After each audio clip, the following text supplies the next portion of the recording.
Yep, that's me, currently falling off a rock to my death. You might be wondering how I got in this situation.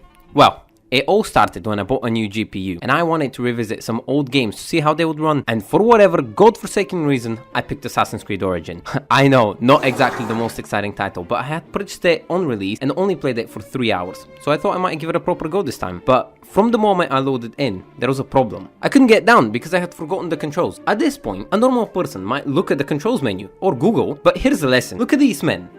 Notice anything in common?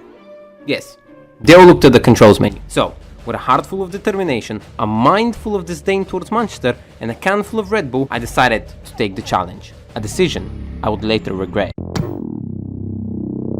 Day 1 I thought would be the first and last, because as most sane people would, I started mashing all the buttons on my keyboard, and I mean all of them. I pressed like my life depended on it, and yet the only thing I achieved was the realization I was a victim of poor game design. What was weird was that I'm not new to the Assassin's Creed series. I pretty much played them since the first one came out, back when I was but a voice in my dad's head convincing him against the vasectomy. And I collected all of that knowledge and tried to go back to the classics. Space, shift, and touching grass. I tried space, and I was propelled back. Who was high on mushrooms in the Ubisoft office to make the decision that a parkour game would not allow you to jump? And I mean it.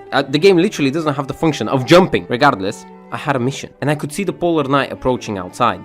Not the polar night, I mean the polar night. Pay attention, this will be important later. So I had to hurry, or else I would be easy picking, stuck on this damn rock. I tried shift, and I took out my weapons. Ubisoft was really set on making this difficult for me, so there was only one option left: go outside. But Ubisoft had changed the button to exit the game, so I was stuck here even more than before, and the polar night only approached closer.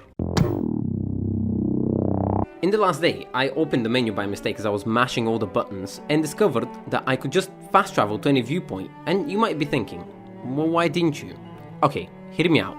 Look at these men. Yeah, they all fast travel. I really didn't have any ideas here. So I was just hitting my sword left, right, hoping I would stumble, fall off or something. And that's when I saw them, the boatmen. So I started shouting for help, but alas, they had AirPods in. So I decided to shoot them. I was hoping that that would anger them enough to climb up the rock, come and kill me, and of course, I would just respawn in my bed. But that didn't work. My arrows wouldn't reach them. It seemed that Ubisoft had designed the greatest prison for a man like me. I spent the rest of the day scrolling through the menus hoping I would find a clue, but again, I only found disappointment as I realized my level. That meant I had spent 3 hours to reach level 7 and like 5% of the total map. This game is a trap, a succubus that sucks out your time and spits in your face as a reward. This is when I said, screw this, and I went to play something easier for a bit so I could relax. After beating all the Souls games in existence without getting hit in 20 minutes total, I returned to this game with more determination to get down this rock. I started by exploring this prison. As many of you might know, in Assassin's Creed you have suicide points for when you realize what you're doing with your life and you just want to end it. And some of you might have observed I was on one. So I started looking for the usual haystack, but only found water and rock. Water was the obvious answer, but I couldn't jump because, say it with me now, Ubisoft is they had made the perfect prison design in a way no human could escape with his sanity. But they forgot one thing. I had a bird! Yes, one of the mechanics of the game was that you could possess your ego and fly around to scout things, with the only downside being that if you possessed it for too long, you would forget your humanity. Pay attention, this will be important later. But I was bored, so I actually tried to do a few tricks with it first. Like going below the, why do I even try anymore? This entire game is designed like a driving test. You have to do everything by the book so you don't get hurt. What if I want to crash into school, huh? Annoying. At a point like this, most people will start to think about quitting. But not me.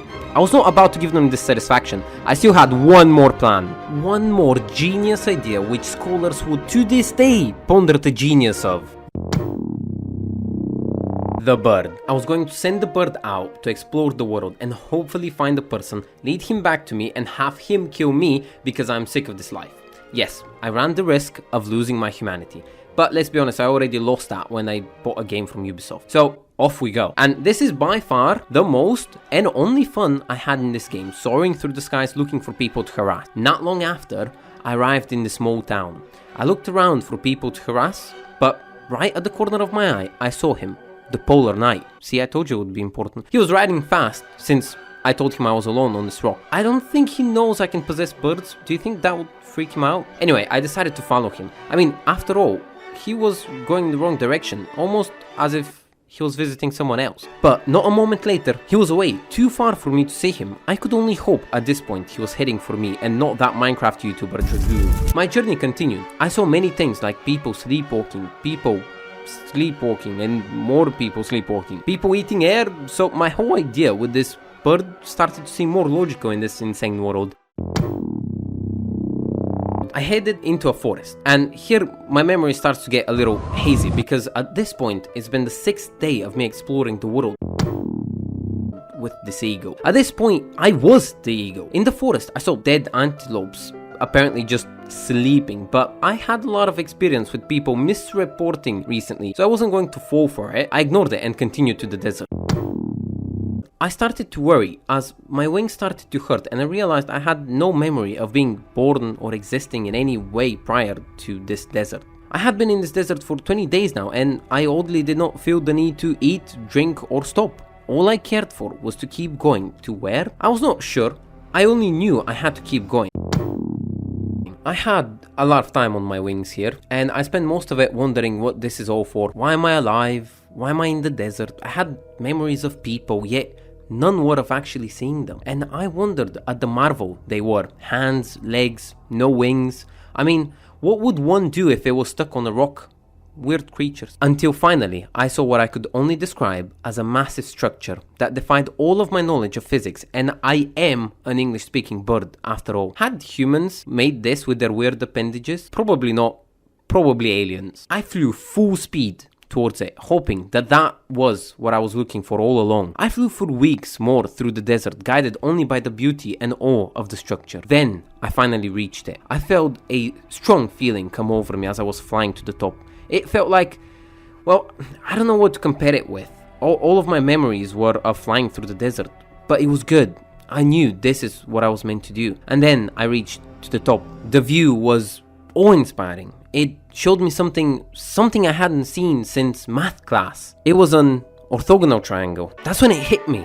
All of my memories came back to me. I remembered what button to press and I was back in my human body. I quickly started doing math in my head. I managed to calculate the size of the triangle by the amount of wing flaps I had done. And if I put them in the formula, oh my god, the button C.